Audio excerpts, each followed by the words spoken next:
There, I'm Shawna Robins, CEO and founder of Third Spark.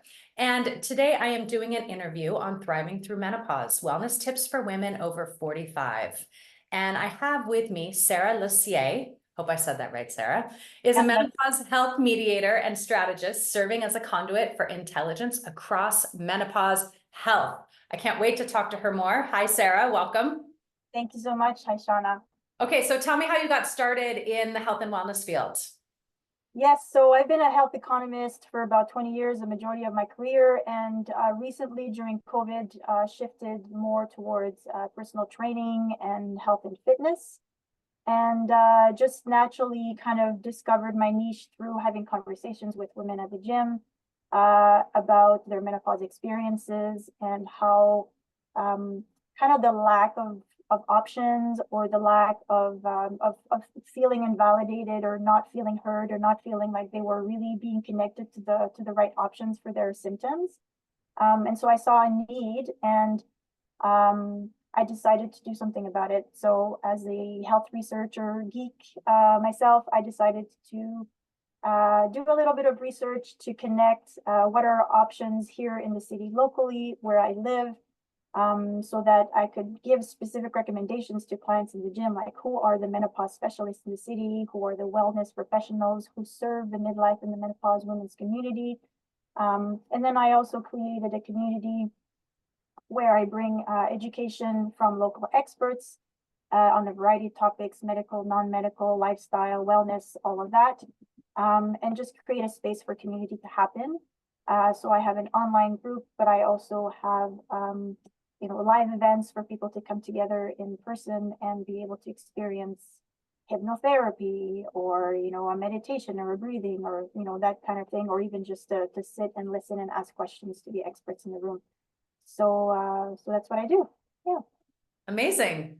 All right. So give me an idea of what you typically recommend for women that are in your wellness hub, right? I mean, the lifestyle changes that women can make, you mentioned to me before, your age and perimenopause and some odd things that have been happening in your body. I think that that's kind of the first thing that women see, right? Is like maybe the frozen shoulder, or for me, it was a back injury that just kind of came out of nowhere. So what do you recommend to the women that are in your group as far as making lifestyle changes, dietary, exercise, that sort of thing? Yeah, so I always say, as a fitness trainer myself, I always say strength training, incorporating some kind of strength training routine into your exercise habits on a weekly basis. That's going to look different for different people, but the reason for that is strength training is the type of exercise that will build your muscles, and building muscle. Your muscle is your largest organ in your body, your skeletal muscle.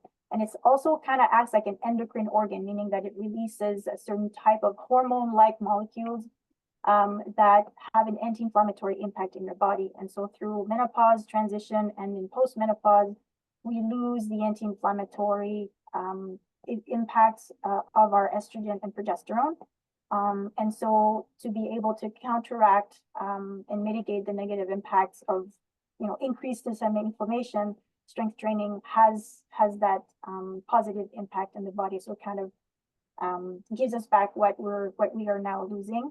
And then it also just, helps with obviously the things, as we age, to help us maintain functionality. We are, just like you said, more prone to injuries because, we lose elasticity in our joints and collagen and all of that. So it's important to maintain strong muscles around our joints. It also helps prevent arthritis, from pain and that sort of thing. And then it helps with metabolic health. It helps, maintain a healthy weight. It helps with sleep. It helps with actually also just hot flushes. So it's one of the things that if you've not been doing it and you're experiencing hot flushes, building muscles, that anti-inflammatory impact or effect can help to reduce the impact or the severity of just typical menopause symptoms. So not only does it help, mitigate affect the immediate symptoms that you see of menopause, but it also just helps you set up for a healthy and graceful aging in the postmenopause process and period. And I can't imagine there's not a woman on the planet that doesn't want that, right? Exactly. Injury prevention, aging authentically, sleep, well-being, quality of life. I mean, that's what we're all after, you know, it's the number one priority. So when you say, you know, the form of exercise that you recommend is strength training, can you tell me exactly, I mean, are we talking TRX? Are we talking free weights? You know, what do you recommend? What do you like the best for women who are perimenopause and postmenopause? Well, everything, right? Anything and everything that where you have a muscular contraction that's loaded, right? So even a body weight. The thing with strength training is that you do want to increase and progressively increase the load and the just the level of challenge and intensity so that your muscles feel like they're being challenged, right? So if you're beginning and body weight might be what you need, but then over time you do want to increase weight. So for TRX, I mean that is like you're loading your muscles with your entire body weight, right? So that is putting some load, and then eventually when it gets easy, well, then you're going to want to move to other types of exercises that increases the level of challenge and load that is placed on your muscles. But yeah, anything that um, that creates muscular contractions, but with additional load. So what I like to do is, there's like 5 basic movements or functional movements or muscle groups and functional movements, right? So any type of squat where you're working on your knees and the leg muscles, but as well as your hip muscles. It also works core, and depending on what you're doing with your arms, if you're holding a goblet squat, it's also going to work upper body, right? Things like hinges where you're like you're bending forward. And it's very functional movements, right? Like you're bending over to pick up something from the floor, you're bending over to brush your teeth and spit in the sink. A lot of people just bend with their spine and they don't really use their hips to bend. So building, posterior, and it strengthens all of your posterior muscles, your glutes, your hamstrings, your calves, as well as like creating stabilizing in your spine muscles, for example. So those are like the 2 sort of basic movements for the lower body. You also want to do like pressing motions and pulling motions so that you're strengthening your upper body, especially the front, with chest movements, push-ups, cable presses, even bench presses, using some kettlebells or some dumbbells, 1 arm at a time or 2 arms at a time. And then like pulling motions. We're thinking of rows, we're thinking of TRX is also something that works back, like pull downs as well. You want to be working like your sort of lats muscles. And then of course working core. You want to build core so that you're able to to even be more efficient at those movements. None of them are using one muscle in isolation. You want to be able to I don't know, like even just getting up, standing up from the floor, you need some core muscles, right? And some core stability. And especially during the menopause transition, I think a lot of women, especially if you've had children, if you had, deliveries vaginally, or even C-sections, or if you've had certain various types of surgeries, our pelvic floor muscles can get really weak. And that's of course, connected to our core musculature. So working on core, I think, is really important during that perimenopause and menopause, postmenopause period. So making, I mean, Pilates, yes, helps. Yoga also will help. But I think incorporating it within a strength training regimen just gives it a little bit of a different perspective. And you can like specifically design certain exercises that will build strength, but that will also create that core stability. So yeah. Yeah, I think that's all super important. Thank you so much. I always hear people talking about how important strength training is for women as they age, but I know that that's a big category. So I appreciate you narrowing that down. Yeah. What would you say, what would your advice be for women that are, I mean, I know we talked about exercise, that's definitely a factor in this, but what would you say to women that are starting to see their weight change as they age? Like, what do you recommend for them? So there's different reasons for weight changing. A lot of it's not only our estrogen and progesterone, right? There's also cortisol to consider, and our insulin, and our thyroid. And so for people who are concerned about their weight, about the just gaining weight, I think they need to look at, well, what are they doing in their life? What are their life? What's their lifestyle that might be first contributing to it? Are they getting appropriate sleep? Are they like always nibbling and snacking all the time? Are they eating late at night? You know, just to be honest with yourself as you're kind of looking at what you might be doing in your life that might be contributing to it. But also, you know, talk with your healthcare provider and ask for, you know, a thorough hormonal panel. You want to make sure that your thyroid is functioning optimally, because when you've got, you know, slightly sluggish, maybe not quite falling into that low thyroid category, but maybe you're kind of just borderline or outside what some practitioners would call like an optimal range, your metabolism slows down. And when that happens, you know, you get cold hands and cold feet. You might, you know, get some dry hair. You might, you know, your digestion might slow down. Sometimes digestion can have an impact on weight gain as well. If you're really constipated, you're not flushing out toxins. And sometimes the bloating, you know, sometimes you might think that you're gaining weight, but it might just be a lot, you know, bloating, you know, related to digestive issues. So that's definitely something that you might want to look into. So, you know, there's a lifestyle piece that you want to look at, honestly, and get the help of a nutritionist if you need somebody who has experience with weight loss. And then also, you know, get some advice or get some medical assessment to make sure that things are working normally and there isn't something serious going on. So that would be my advice. I like that you bring up the thyroid. I think that that's really overlooked by a lot of women. I know in my coaching practice, I see a lot of women who bring me their blood work and they tell me, oh, it's fine. You know, the doctor ordered just a regular thyroid panel. And then when I make them go back and look for, you know, thyroid antibodies, sure enough, they're there and they're suffering from Hashimoto's and they've had it for years and years.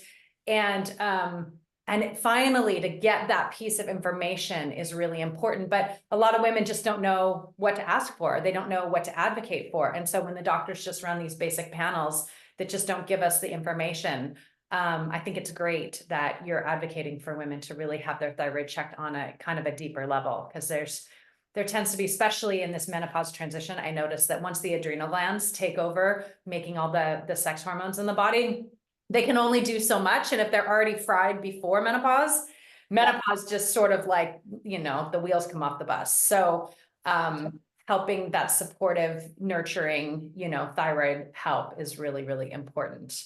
I feel like right now, you know, so many women are frustrated with their body changes as they age. And so honesty, I do agree with you. It's kind of hard to get to that sometimes because maybe there's grief or there's an emotional factor of like feeling like you're losing your youth or your body's changing or you can't get out of bed the same way you could before. Your energy's not as high. And so I agree with you that it kind of accepting this mindset of just being really honest of where you're at right now, instead of comparing yourself to where you were 5 years ago or 3 years ago or 10 years ago. Like, oh, you know, I do that with my clothes, right? When I go into my closet and I'm like, God, I haven't worn that in so many years. Like it's, you know, there's just that sense of like, that was me back in my 30s and 40s. Now this is me in my 50s, and really, you know, accepting this sort of new me and this new phase in my life. Yeah, totally. You want to be able to look at yourself and be like, okay, well, it is what it is. And what worked for me before doesn't necessarily work for me anymore. So then it's about finding new things that do work for you now, right? And maybe that means accepting that your body is just different and that's the way that it's going to look. And that weight isn't everything, right? I mean, you do want to make sure that you've got good health, right? Make sure that the extra weight that you're carrying isn't something that might be impacting, you know, if it's belly or visceral fat, for example, right? But there's health markers that you would be looking for specifically. So if it means that you're gaining weight and it's hard for you to lose it and you're doing all the right things, you're being honest with yourself and there's, you know, no obvious problem going on with your health, well, maybe you just need to accept that this is the new you. And instead of being focused on your body image and getting your value out of how you look, which is so hard, right? We're conditioned to attach our value to how we look, to having the nice little body, and even from a muscle perspective, right? A lot of women don't necessarily want to, or they think that if they lift weights and do strength training, they're gonna get super big and bulky, and you know that doesn't look feminine, right? So, just to work on I don't know, like there are some psychotherapists, for example, who specialize in body image. So maybe, find somebody like that to talk to, and they might be able to give you tips like delete all of your social media channels that glorify this, perfect vision of flat-bellied female body, right? And,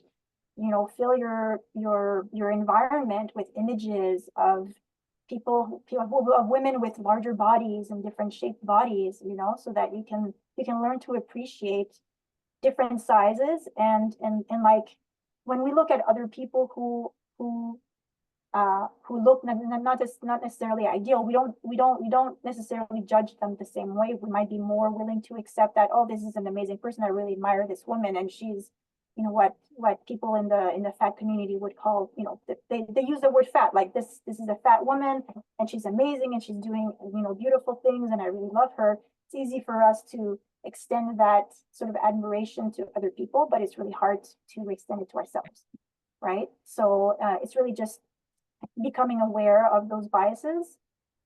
And it's a long process, obviously, but just to get on that journey to be able to be more accepting of what your body looks like and moving towards doing the things and engaging the activities and the self-care and the practices that now work for you. They make you feel good about yourself, right?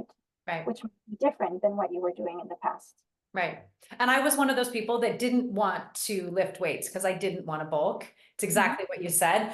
But now I'm 52 in my 50s. For me, it's all about strength over skinny, right? Yeah. It's not about what size jeans I'm in. It's about how strong and powerful and confident I feel when I can lift heavy weights at the gym, and when I can lift heavy things around the house, and when I can do projects in the garage, and when I can, stand up every day without having a herniated disc that gives me pain in my back. It's like, those are the things for me now that have become the top priority. And I feel like a lot of women just need a little help to get there. Right. And I'm glad that they have you to be able to work with so that they can, and also hear from other women and hear from other women's experiences. I think that that's really important too. So you don't feel like you're all alone when you're going through this menopause journey. That's right. Yeah. And the truth is that bulking isn't really a thing. Like you're only going to bulk up if you're a woman, if you are a bodybuilder and like you take a ton of supplements and you're in the gym like 7 times a week, and you have a very, very like particular nutrition, and like it's really, really hard to do to get really big muscles. Like because we don't have a lot of testosterone. We do have some testosterone, but our dominant hormone estrogen isn't like a big muscle builder, right? Like you will build muscle, but you won't necessarily like get really big muscles. Like I've been strength training for more than 10 years and I don't have large muscles, right? I mean, you can tell I've got toned muscles, but and obviously, different body types, certain body types will gain muscle more easily than other body types. But like you take that into consideration with your trainer when and if you don't want to build muscle, right? But it's kind of a myth that building that for women to build muscle, they're going to get really bulky and not look feminine. It doesn't really happen that way. Right. I agree. What are your thoughts on creatine, women taking creatine? I take creatine, and the research that I've seen is only positive. Like I've seen very, very little contraindications. Like the only contraindications that I've seen, and even that isn't really like super firm in terms of or super confident, is kidney issues. But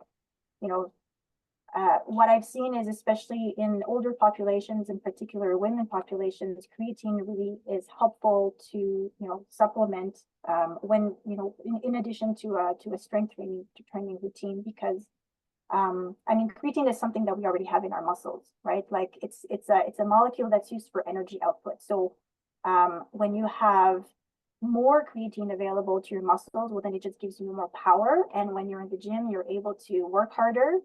And we know that women, in our 40s and 50s, a recommendation from experts like Dr. Stacy Sims, for example, for active women is women should lift heavy shit. And so, yeah, I agree, 100%. Yeah, right. So, I mean, why not take something that will just help you do that, right? It'll help you to feel more powerful and to to have more energy, and to just have more intensity during your workout. And then to increase the, if you take it after your workout, well, then it just helps you recover faster and gets you ready to, for your next strength training workout even faster. And then creatine in larger doses, there are some clinical trials that show that it has other health benefits. Like it can help with headaches, it can help with sleep. There's a lot of things that it can help with over and beyond just helping you build muscle and have just more productive workouts. Yeah, I find that as women age, especially, they eat less and less protein, or they don't realize that they need so much protein.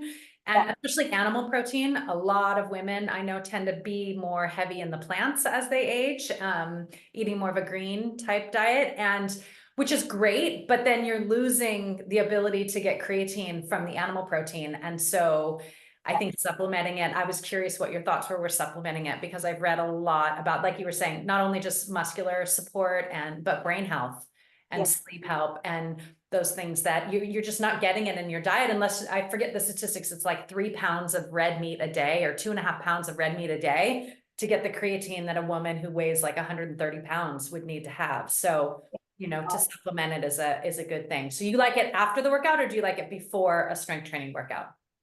I mean, I don't get into specifics like that. I just say take it whenever it works for your schedule. So I remember it best first thing when I wake up. I put a bit of glutamine in my like I just drink a big glass of water before I eat anything, before I take any supplements. I just, put my creatine and my glutamine together and I drink it. And it's the first thing I do every morning. Is it the most effective thing?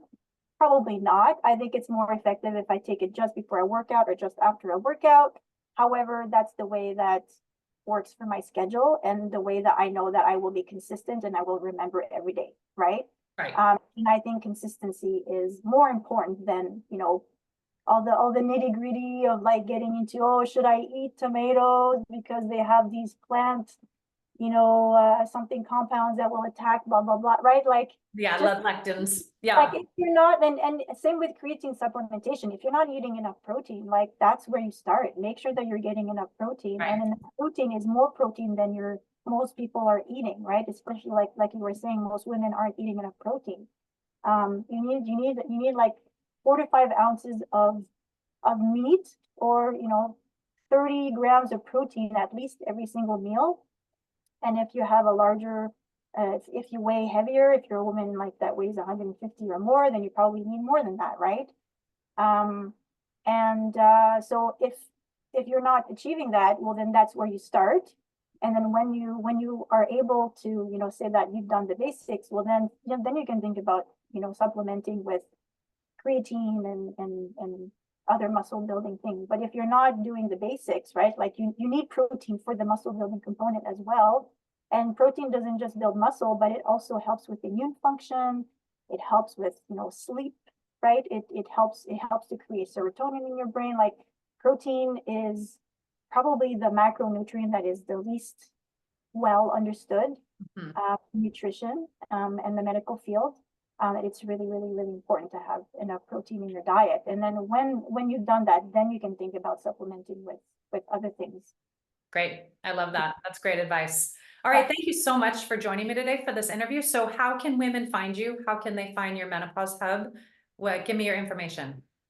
So I'm at www.accountablemeno.com. So short for Accountable Menopause Health Strategies. And all the information about my programs and my services can be found there. If people don't live in my Ottawa, so in my city, so I'm in Ottawa, Canada. So if you're not from here, I also have some online content. I also have a YouTube channel, so you can find me YouTube at Accountable Meno. I'm on LinkedIn, I'm on Facebook, I'm on Instagram. Under all of those, if you just do like at Accountable Health or Accountable Meno or Accountable Health Strategies, you'll find me there. Oh, wonderful. Thank you, Sarah. Thanks for joining me today.